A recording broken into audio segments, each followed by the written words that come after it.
Susie, so how big a deal is the Glasgow Comedy Festival? It's massive, you know, it's 21 years old and it's grown year on year, but it's such an important platform for comedians in this city. And this is a city that's synonymous with comedy all over the world, and it's some of our biggest exports come through comedy. So for us to be homegrown comedians with a platform in our own city, that allows you to curate your own audience and build up that audience year after year. And it's great.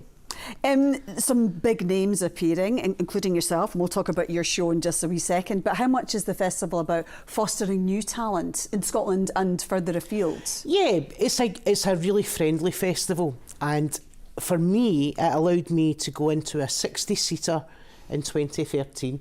Now, for all intents and purposes, if the world hadn't had a pandemic, I would have went from that 60-seater in 2013, growing year on year, going to the Stand Comedy Club to do solo shows, and then going to the King's Theatre in 2020.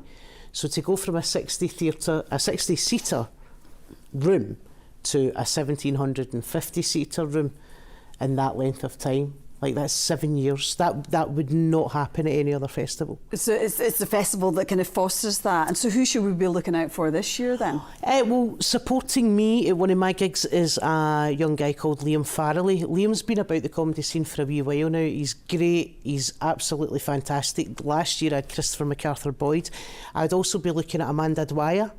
Amanda's great. She's still relatively new. She kind of came through the COVID years, which is then difficult to go from that Zoom comedy to actual live comedy, and she really harnessed it, and I love her style. She's so different, and I just love watching her. Lots of talent out there. So tell us about your show. It's on at the King's Theatre. What can people expect?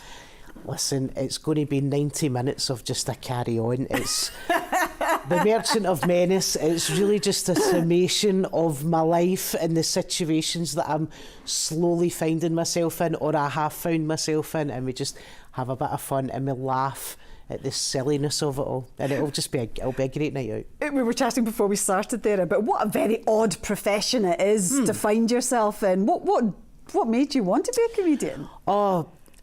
So I've never wanted to be a comedian, and then I went and done a comedy course as a dare from a friend of mine, and we had a friend who was poorly, who'd been diagnosed with kind of stage 4 cancer, and me and my friend were like, oh, life is really short, we should do something to scare ourselves, and he got me into doing this comedy course for 8 weeks.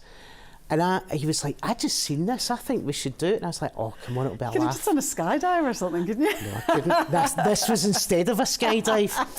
To which, when we arrived at the course, he then said to the person taking the class, who's Viv G, who is actually taking the Women in Comedy course at this year's festival, actually went, I've wanted to do this course for 5 years. And I was like that.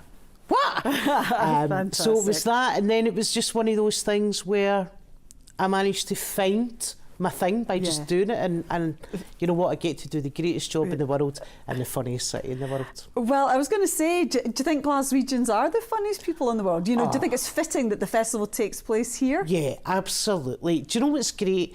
Glasgow punters love comedy, and they come out for this festival and they really do embrace it.